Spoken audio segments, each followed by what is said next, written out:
¿Te atreverías a descubrir qué secretos horripilantes inspiraron el juego del calamar? En este video conocerás la aterradora historia real de Brother Home, donde la vida humana se convirtió en moneda. Quédate hasta el final para conocer los detalles más escalofriantes. Suscríbete, comenta, comparte y dale like. Imagina una historia tan perturbadora que paralizó al planeta entero. El juego del calamar no solo fue una serie más de Netflix, fue un fenómeno mundial que sacudió las mentes de millones en el año 2021. Con su estética colorida y sus desafíos mortales, esta producción surcoreana dejó una marca imborrable en la cultura pop.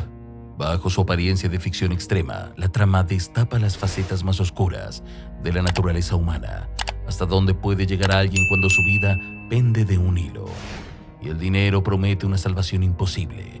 Cada episodio es una escala de tensión, donde la moral se quiebra y el instinto de supervivencia dicta las reglas. Lo más escalofriante es que detrás de esos juegos perversos podría esconderse una realidad aún más aterradora.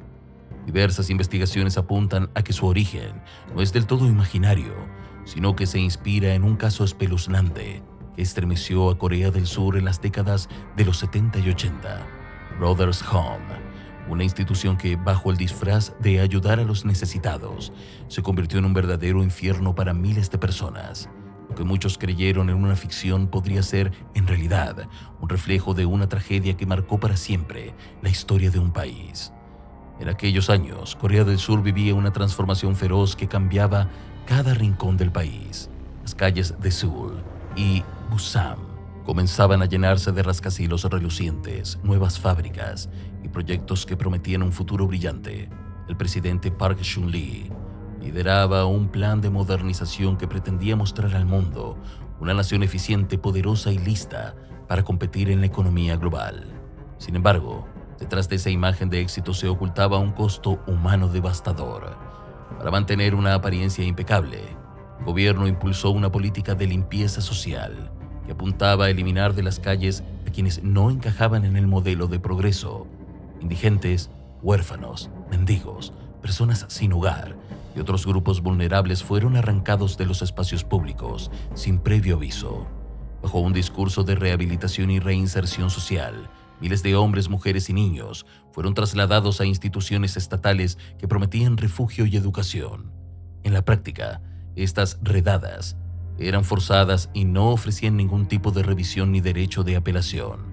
Lo que se presentaba como una estrategia para ayudar a los más necesitados terminó convirtiéndose en una red de abusos y detenciones arbitrarias. Tras los discursos de modernidad se tejía una realidad sombría que preparaba el terreno para centros como Brothers Home, donde la supuesta ayuda se transformaría en explotación y sufrimiento. En 1975, en la bulliciosa ciudad portuaria de Busan, se inauguró Brothers Home, un centro que nació bajo la promesa de dar refugio y terminó revelando un rostro aterrador.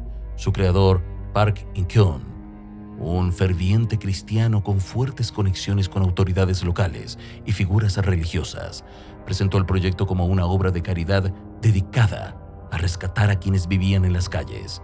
En los documentos oficiales, la institución aparecía como un espacio de albergue, educación y capacitación laboral para los más desprotegidos, con capacidad para alojar a más de 4,000 personas.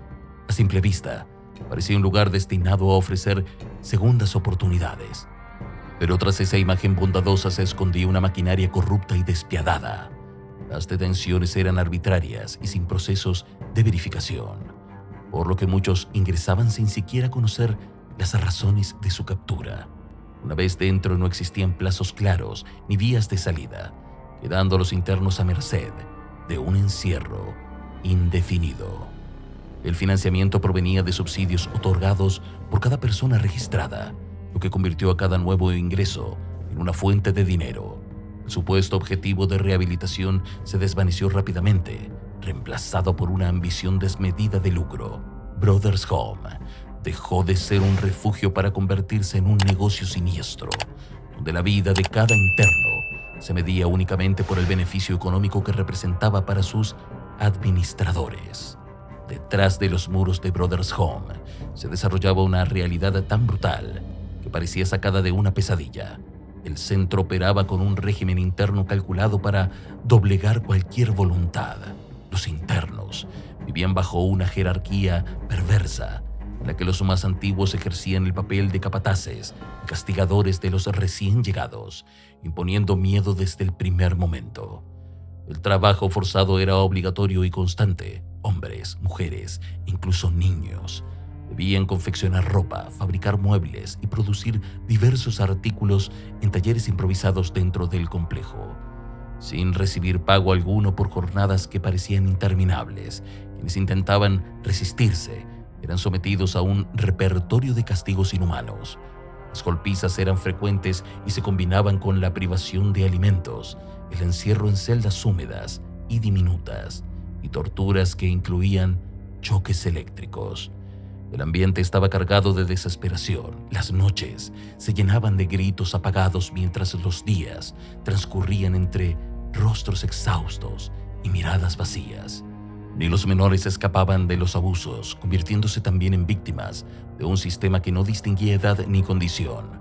Muchas muertes fueron ocultadas, con cuerpos enterrados en secreto para evitar cualquier rastro.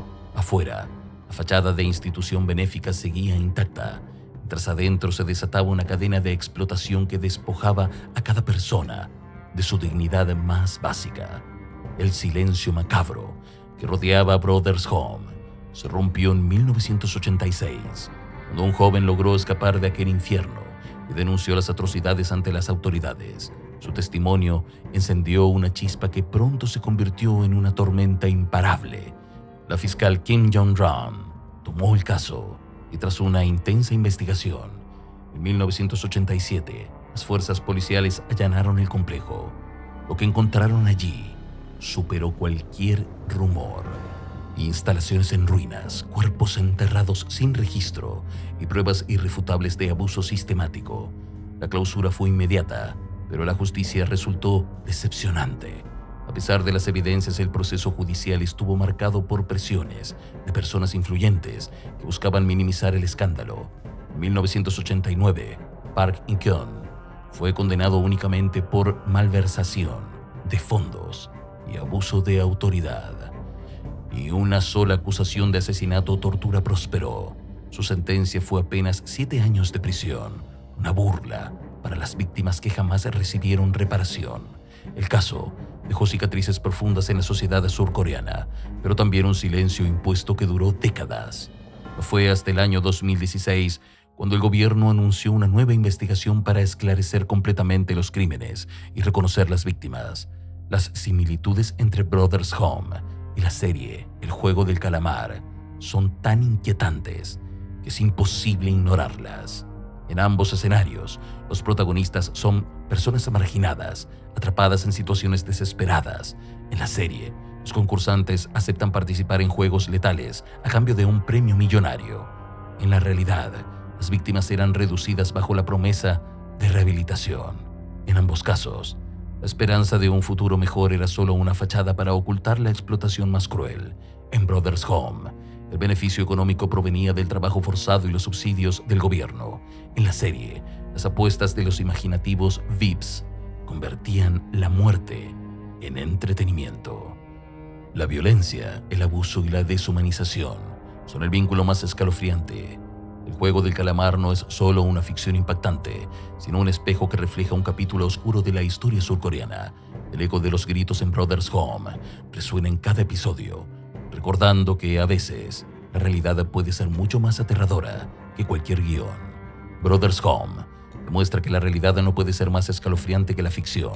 No olvides suscribirte, activar la campanita, dar like y explorar nuestros videos. Comenta si esta historia te horrorizó y prepárate. En nuestro próximo video revelaremos secretos paranormales que te helarán la sangre.